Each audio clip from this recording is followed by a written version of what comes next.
So, dear Dhamma practitioners, this is our ongoing meditation session.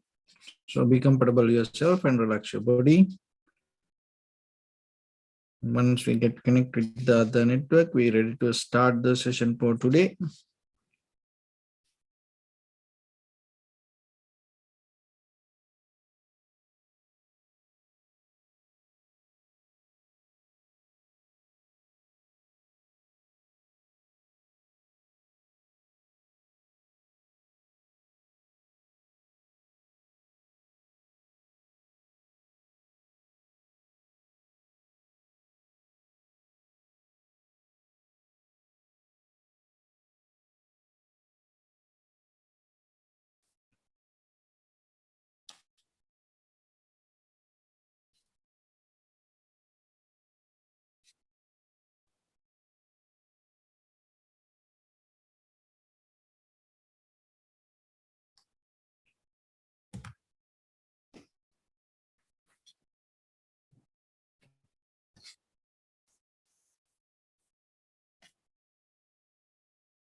Yes, so dear Dhamma practitioners, be comfortable yourself and relax your body.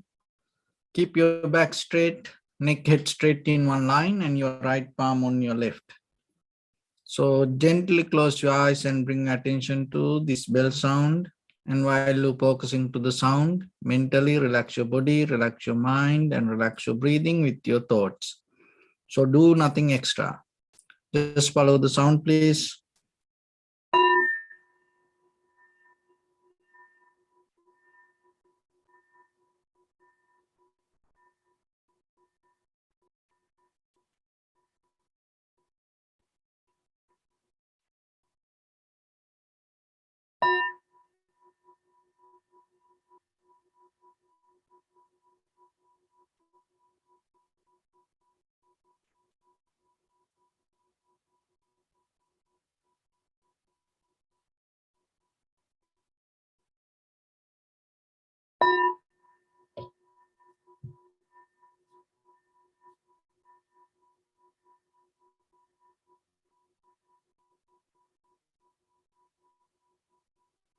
Namo tassa bhagavato arahato samma sambuddhassa.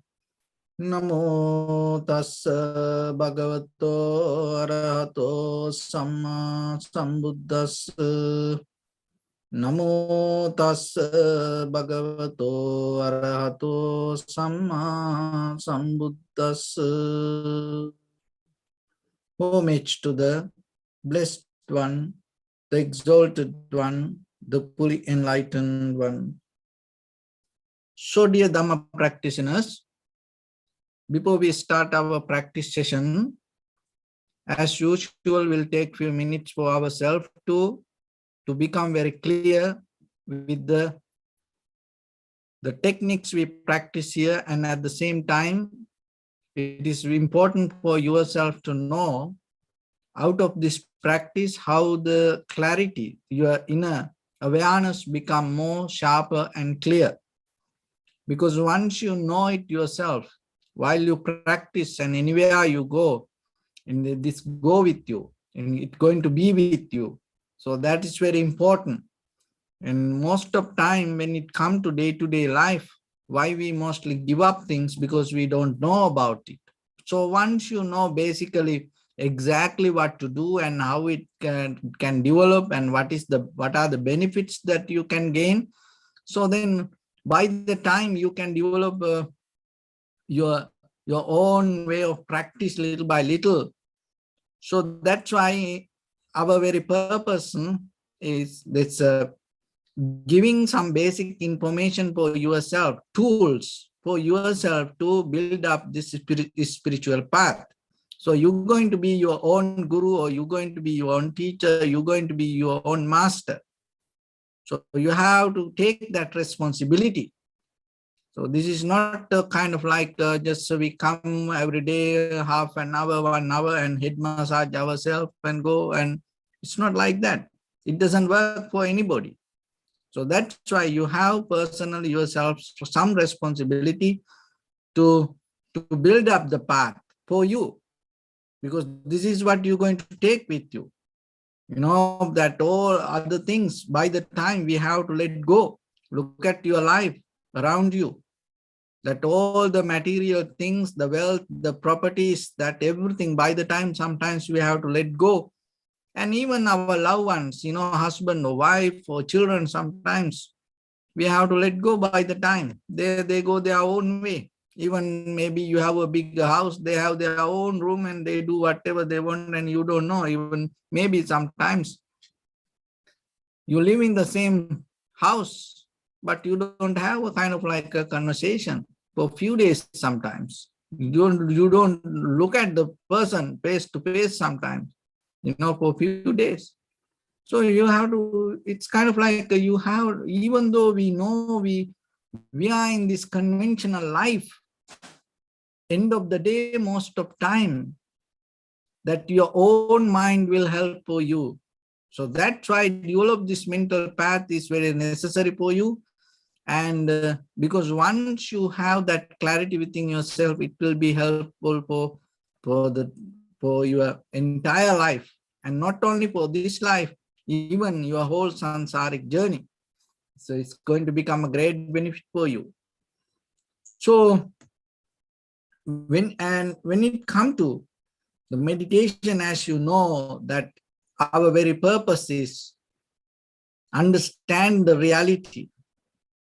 So reality, or the Dharma, or the truth, then whatever exists as it is better for us to see.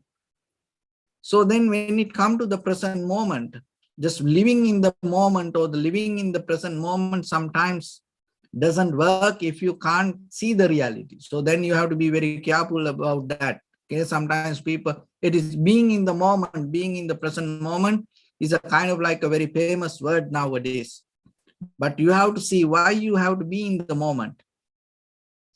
If you can't get the reality, if you can't see the reality, if you can't develop your wisdom out of the moment you settle down, you know, then it becomes useless. Because that when it comes to our mind, that our mind always develop this perception and the kind of like a mental factors itself, and we hold it to that, and that all the mental factors we take, it's kind of like the I am, or the self. And that self every day build up this journey. So what you have to understand, so whatever that things come to you as thoughts, it's not you, it's belong to all the human nature. Each and every human mind has that mental factors. So when a thought arises, when you say something, oh, it is beautiful, maybe you think you are the one who's seeing the beauty. No, your mind has a mental factor arise as a beauty. So that beauty, see the beauty. When you get angry, and you may think, oh, I am get angry. You personalize the anger. No, your mind has a mental factor as an anger. When the anger arises, what happened? You clinging to that, and then you claim it as you. But it is no, it is not you. It is a mental factor. So the calmness, or the happiness, this is all the same. But without seeing it yourself, it as a mental factor, what will happen? This, everything you build up as you, so then by the time, you can't get out of it. So this is what called sansara, this is what called life, this is what called you. And maybe you say, you can't get out of your life. So what does that mean? Who is you and what is your life? So if you claim as you, as separate person from the life, why you can't get out? You know, so just imagine, this is me, this is house, okay, and I can get out at any time. But If I say, oh, this is me, this is my house, I can't get out of this, what does that mean? If it is you, and if you separate something from you, why you can't get out of it? So then just imagine when you say, I can't get out of my mind. What does that mean? Who is you and who is your mind? You know, I can't get out of this problem. Who is you and what is your problem?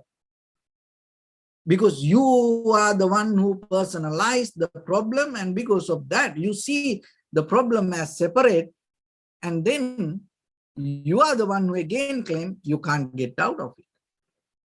But you have to understand that all the mental factors you took, you hold as you. That is what happened. But by the time when you develop the awareness, so through the awareness, through the tranquility state, so what happens, you are capable to not to address, not to hold the thoughts, whatever arise, and you are capable to observe it. You are capable to observe your mental factors, arise it itself, and exist for a moment and will disappear, change. So once you're capable to see that, you recognize that mental factor, that thoughts is not you. So then when the happy thoughts arise in you, you void from that thoughts. You step back from that thought rather than go and hug or the whole that thought. So then the thought arises for the moment and then it will go away. As you know, see, just imagine for a day, how many thoughts arise in you. And moment you become happy, and the very next moment you become very grumpy, and the very next moment you become very mean, and the very next moment you will laugh and you become happy. That all you claim as you. But why you don't see the change? Why you don't see that it's just the mental factors? Why you personalize it? Just imagine through the window you see a very beautiful view with the trees, a beautiful landscape, far away, little mountain, and the lake and the flowers. So just maybe birds flying, blue sky. So you see that everything through the window. So you are the one who's seeing it. So then now you, in your mind, you have a view. So in that view, that what you have, there is no lake, there is no mountain. In your view, the lake is somewhere, the mountain is somewhere, then the flowers is somewhere, the blue sky is somewhere. But this everything you take into your mind and you hold that everything, and then once it come to you and you have the view. So the view that you have, nothing to do with the outside lake. It's totally different experience. Of course, you have it because of the lake is there, and at the same time,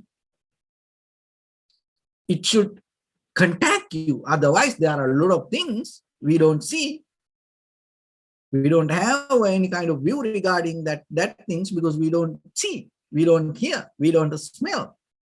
So, but anything once contact happen, and out of the contacts or the feeling, and then the thoughts arise. But that whatever the thoughts arise, you take that thoughts as the view. So in that view, there is no lake. There is no beautiful or ugly, the outside environment. There is no mountain in your view. That view come as a result of mental factor.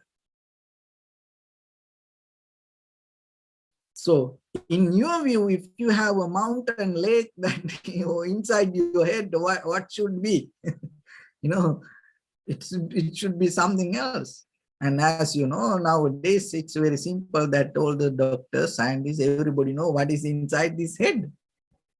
But see, even we know that, even we know this inside, we have a brain and we have this, all the blood, flesh, the bones, everything. When we see something, we are not capable to understand its result of this mental factor. We live in that, whatever we see, we hold in that view. So then, when you see something, in that very moment, rather than caught up in that view and hold it as you, if you are capable to separate it from you and see it that in the outside world, it as it is, and at the same time, the experiencer, the perceiver, that what happening in you, if you are capable to see that, what will happen? That all the attachment, all the desires regarding that, whatever the view that you have, going to disappear. So that is the mechanism that you should develop regarding anything. So for that, you have to have a very sharp and clear mind. So through meditation, that is what we develop.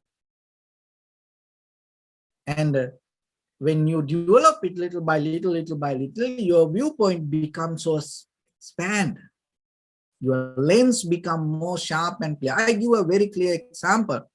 If that person went to space or the moon and looked at what they say, and the very first thing that happened to them, they start to change their point of view regarding the world.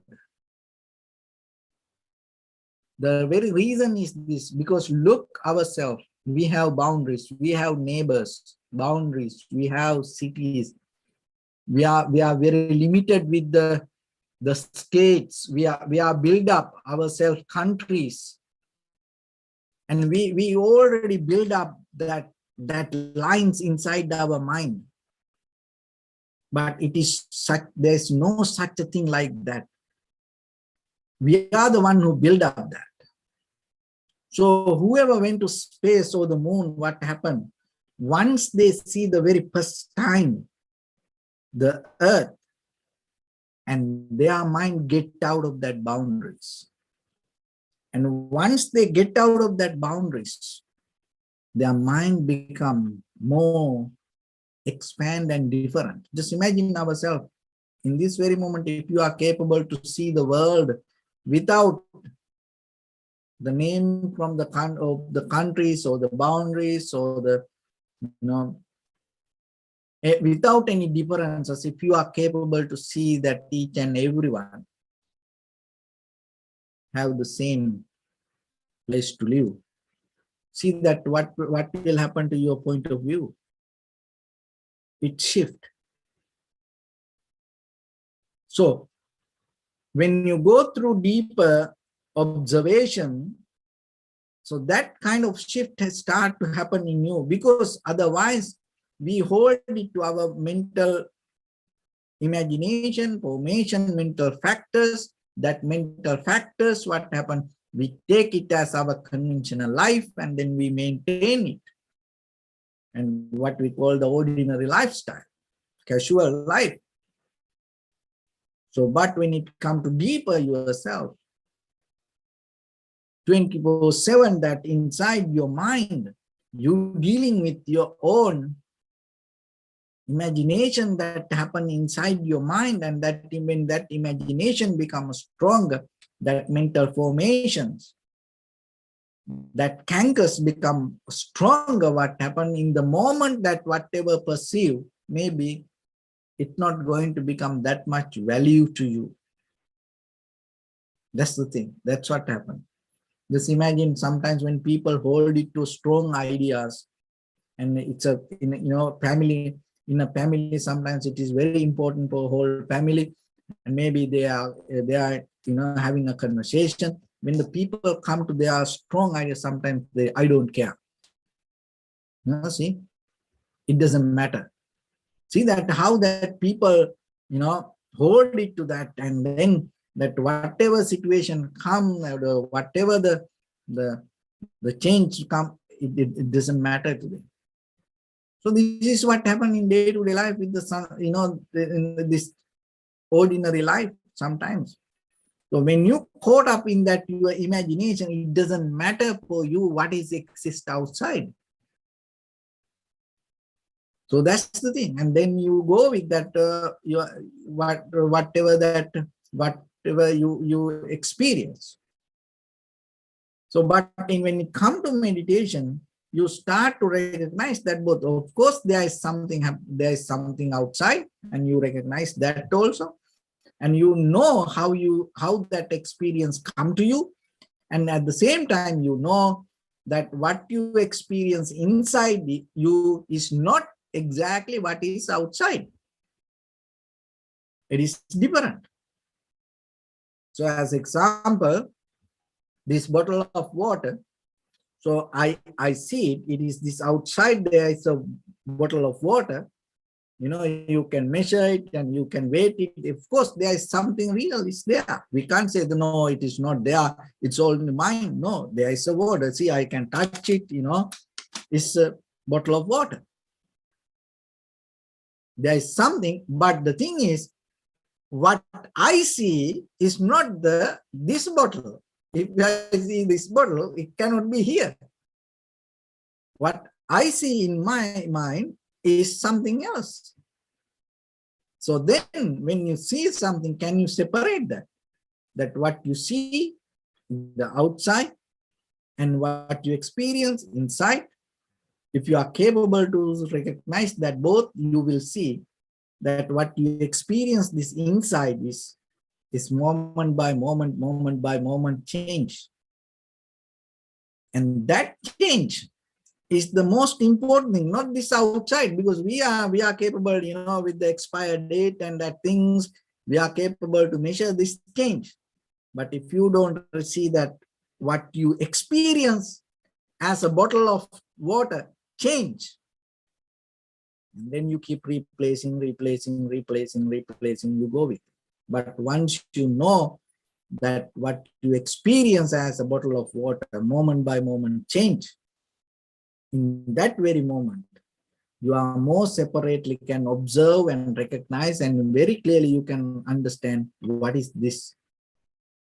So like that, when it comes to our day-to-day life, so I'm going to give you simple,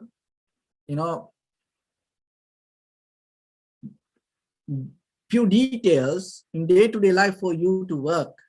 Because when it comes to that the mental factors, there are kind of like 4 categories. It's one is called universal factors, for all, minds.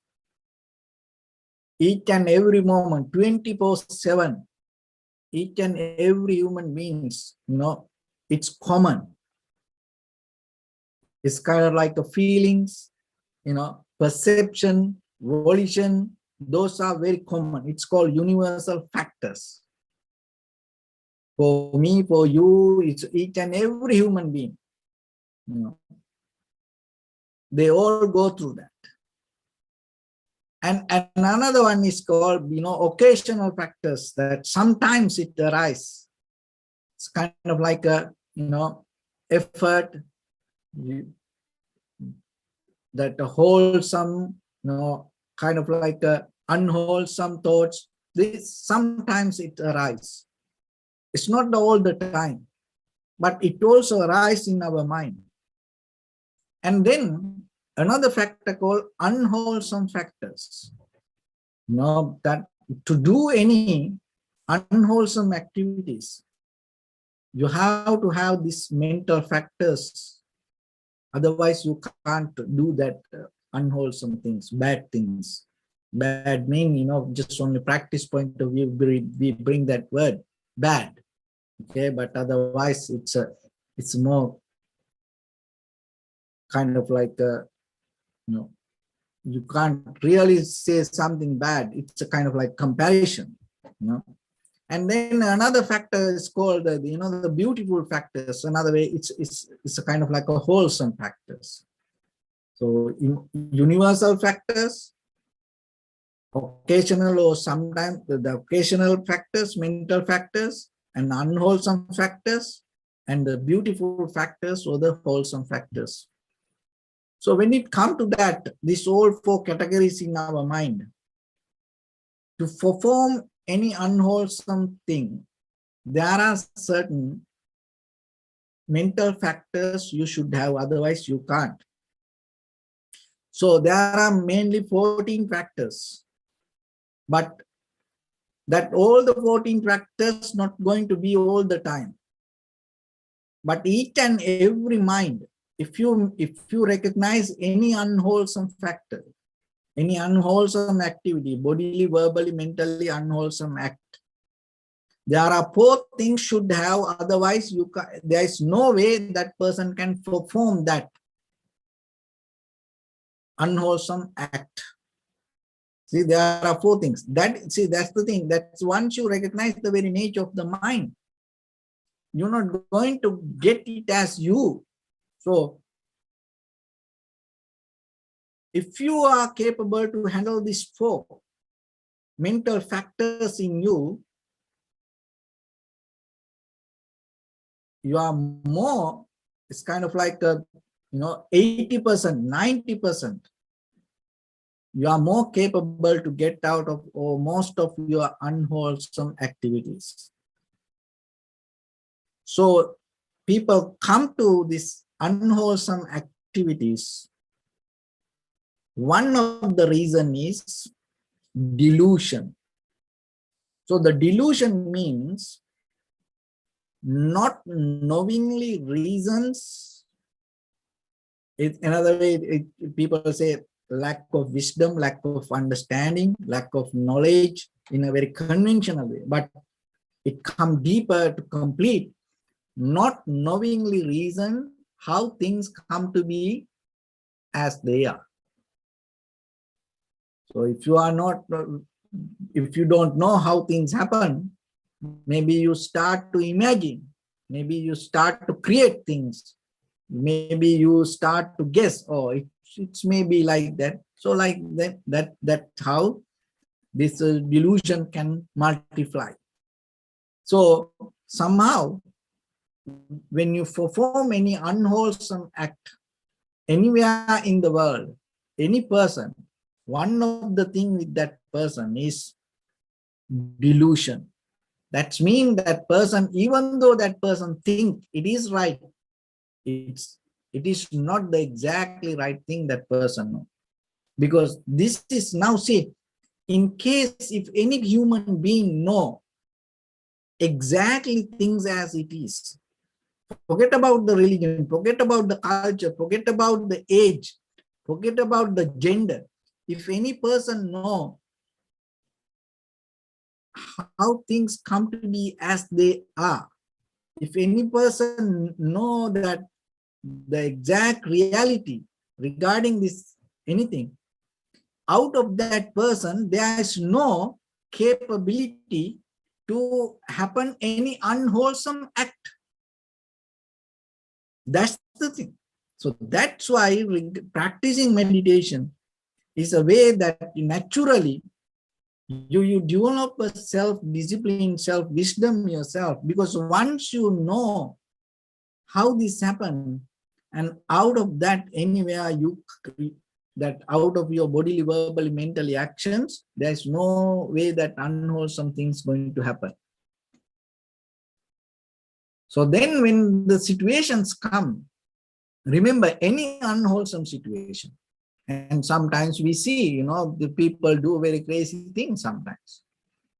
And even around you, when people say things, behave mad and do things kind of like that, and the very first thing you should know, that person don't know the things exactly as it is.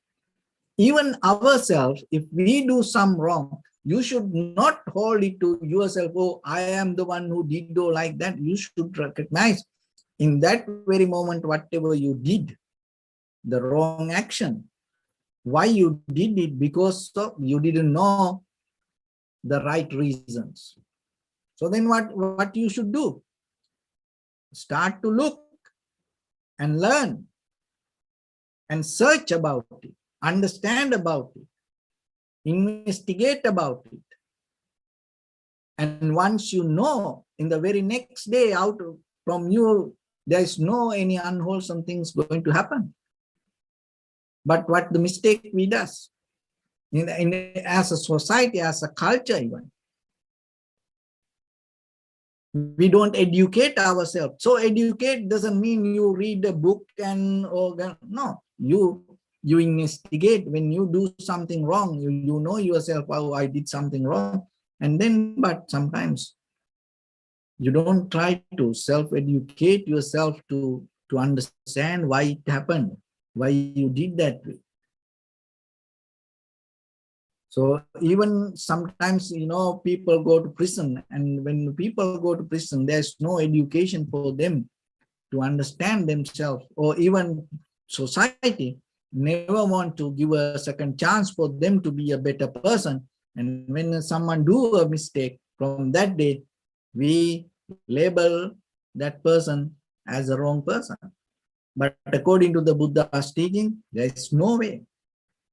Why people do that way? Not because of that person, the person come to that position to do any unwholesome thing because not knowingly reasons. That's the reason. So then, as a mother, father, as a parents, as a brother, sister, as a husband, wife, children, remember that when the other person do something wrong, if you know that other person did something wrong, the very first thing that you have to do, slowly, little by little, when the right time comes, slowly start to educate that person.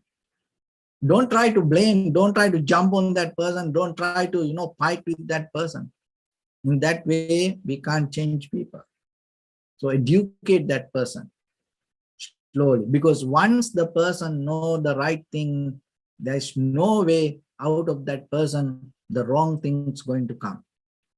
So that is the one thing, the delusion. And the second one is the shamelessness. Shamelessness. To do any wrong thing, this shamelessness should have with that person. If the person have the afraid or the fear to be shameless, then that person never going to do that. So that's why in the very conventional life, we have to remember, as human beings, we live with the society and we nourish from other people. Our parents work so hard, and our brothers, sisters, friends, and family members, our ancestors sacrificed so many things for our life. And we are responsible for them also. And if we do something wrong, it is just not only for you. That innocent, your parents also going to pay for that. Why they should do that? So then we have to look deeper and understand around us. When we going to do something, it is just not only me. There are a lot of people behind us. So we have some responsibility regarding other people. In a very conventional way, you can make other people happy, you can make other people unhappy. You can make other person life heaven, you can make other person life hell. So as a family members, you have to understand that. So once you know that, always you step back a little bit. Because once you disconnect from that bond, the shameless going to be with you. And then you will do any wrong thing. But if you are afraid to be shameless, there's no way the unwholesome things can happen. And the third one is fearless for wrongdoing. Fearless. In meditation also a certain way that you have to be fearless. But here, fearless for wrongdoing. There are people, they don't afraid to do wrong things.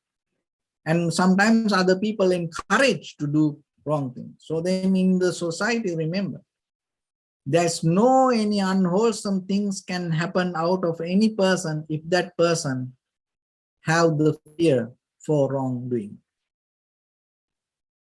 So then yourself,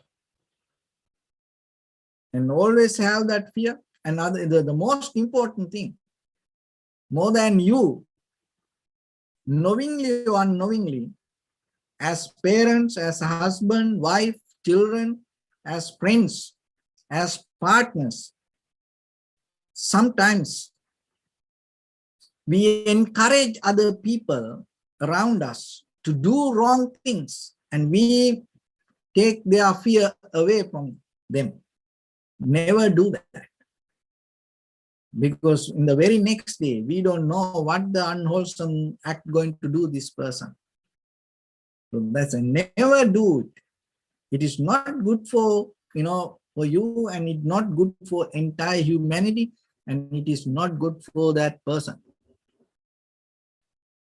So that's why if you see anyone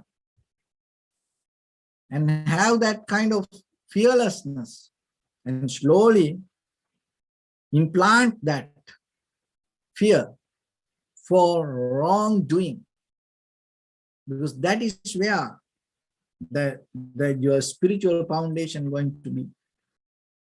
And the fourth one is the restlessness. This restless mind can be a very dangerous wild animal,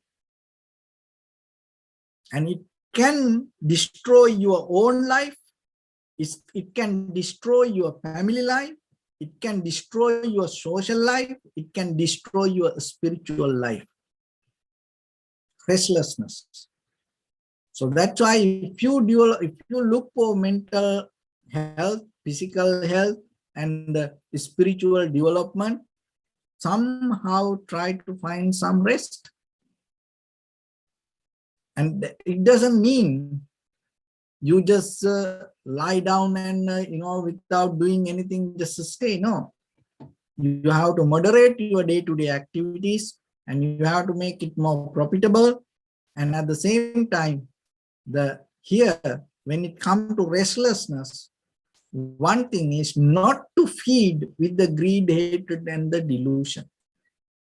So if you can have any moment in your life without feeding the greed, hatred, or the delusion, and that is a kind of like giving a rest. And the physical rest also necessary, because when you become restless, that it destroy your creativity, and it destroy your your true nature. It is very difficult for you to see things very clearly, and you misunderstand things then, and you misinterpret once you become restless, and then everything collapse, your balance go out.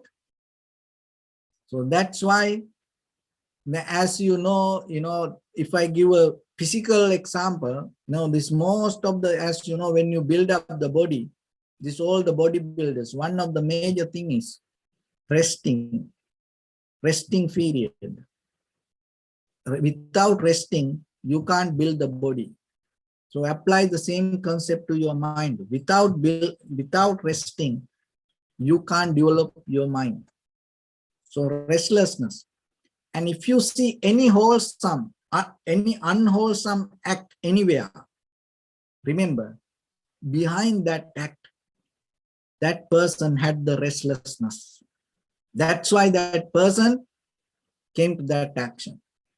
If the person have the enough mental, physical rest, there is no way out of that person that unwholesome act going to happen. Just imagine, very simple, you know that, very simple example. Sometimes when people get into arguments, fight, physically sometimes attack, maybe other people come and say, calm down, relax. See? Why? Because when you calm down, when you relax, the reaction, the way you react, not going to happen.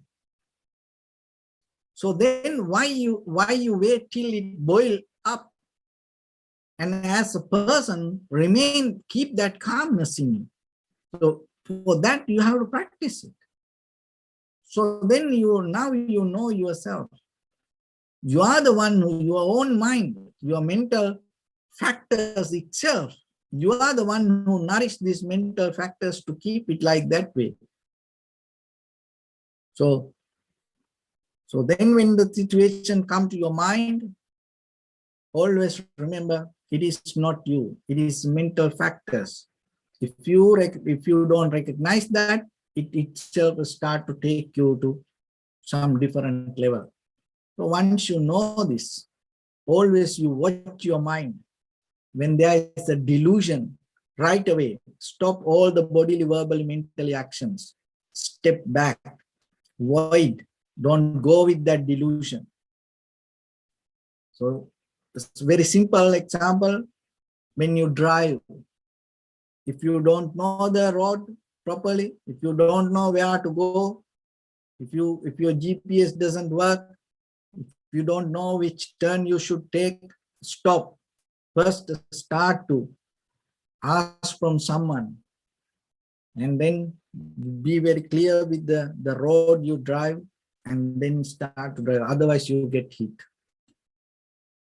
So like that. And so without that clarity, don't get into any action. So the delusion and the shamelessness. If there is the shamelessness for anything, always remember, never into bodily, verbally, mentally action. Step back. Fearlessness for wrongdoing. Never encourage anybody. And at the same time, yourself, take care always. Keep that fear for wrong thing. Why?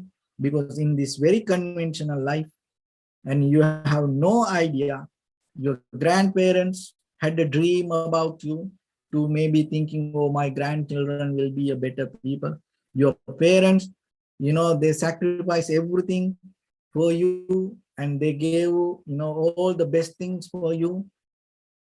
And they thought you are the angel for their life.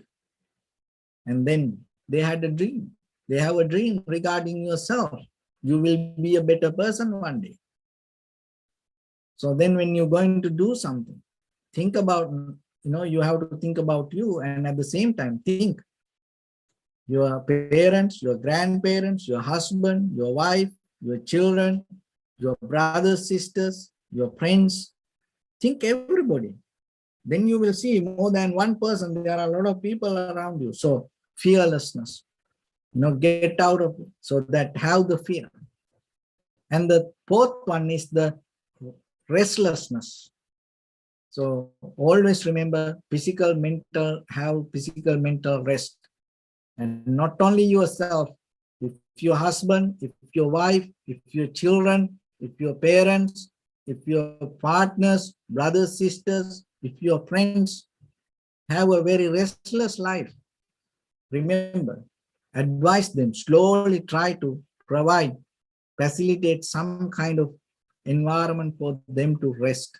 Don't encourage them, don't push them to, go with that restless life. So you take care of yourself, and at the same time help others, because it is a mental factor. It is not that person, and that restless life maybe will take that person to different level. to act something different.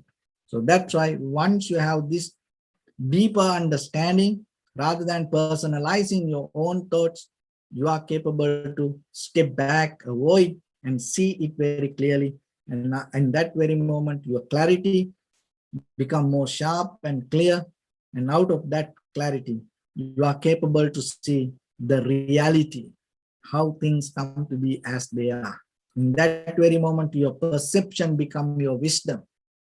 And rather than go with the thoughts or the mental formations, your mind has a capability to understand things, experience things with the perception that when you perceive. So with that, let's get into practice a little bit now.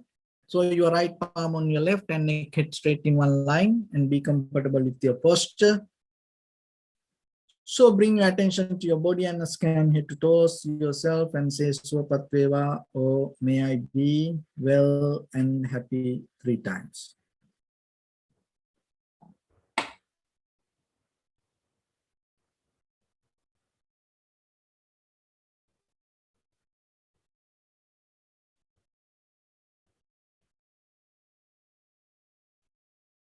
Take a moment and think.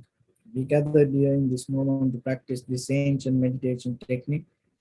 All the Buddhas, all the enlightened masters followed this path and achieved wisdom. So we also gathered here to accumulate that knowledge. In this moment with this sitting, may my body become more comfortable, may my breath be more smooth, may no difficulties come to me, may all the success come to me. Also think for a moment, this is the last moment we're spending in this very lifetime, and detach your mind from all your past memories and as well as any kind of future thoughts. Just try to remain in the present moment, observing the sensation of your inhalations and exhalations. So in the beginning, deeply and gently, breathe in, breathe out 3 times and find the sensation, please.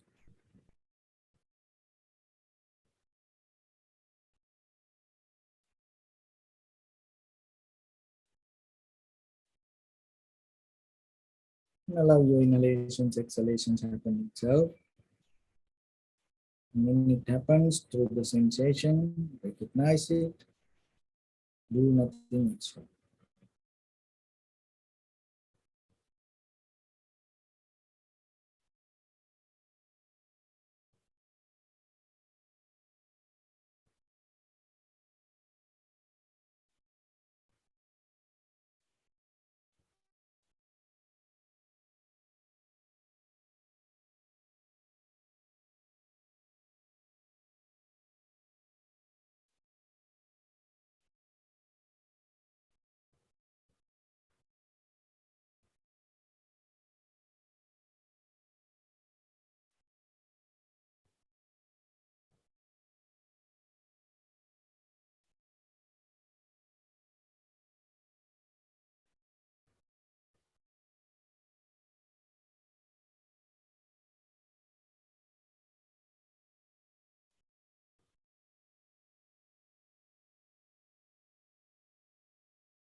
Bring your attention to your body, please.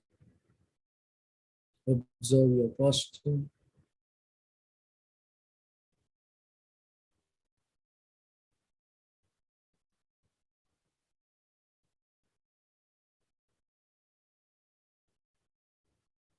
We cultivate loving kindness and compassion in our heart and radiate it as light through entire your compound, village, city, state, country, world, around this universe. Also as far as you can through galaxies, other planets, stars. Reminding yourself like this. With clear intention, mentally repeat after me. May all living beings in this universe be well and happy. May everyone be happy and safe, and may their hearts be filled with joy. May all living beings live in security and in peace. Beings who are frail or strong, tall or short, big or small, visible or not visible, near or far away.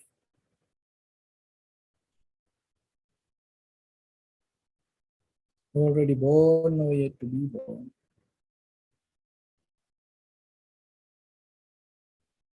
May all of them dwell in perfect tranquility.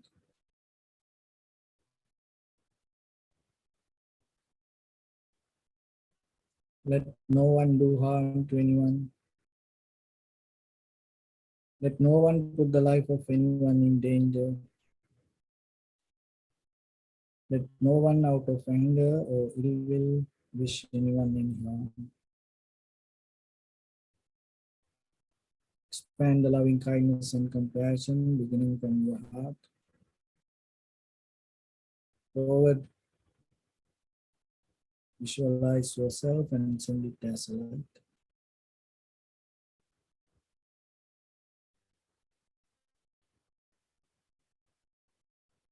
To your backside,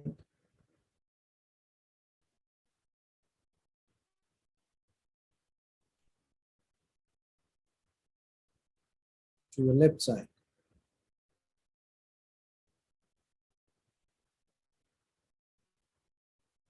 and to your right side.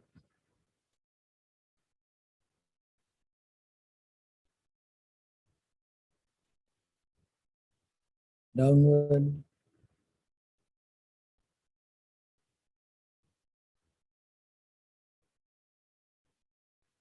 and upward.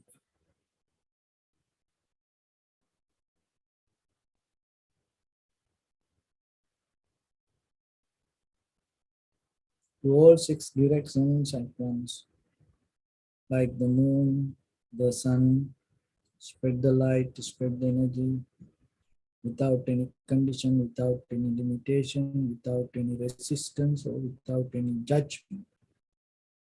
Let your heart to shine with the loving kindness and compassion from the bottom of it, with the maximum effort to the highest. Wishing yourself, may all living beings in this universe be well and happy.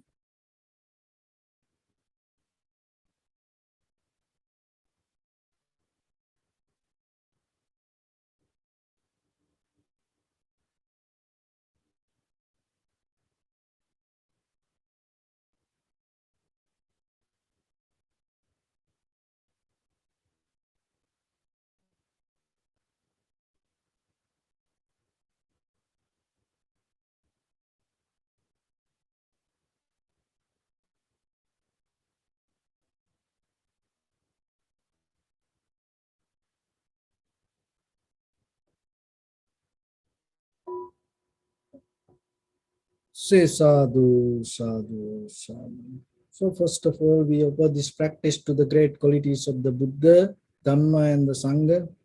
And also by the power of this meritorious deed, may all of us attain to the supreme bliss of Nibbana. May all your guardian angels and deities will receive these merits and increase their longevity and protect all of you from any kind of planetary influences or any ill effects.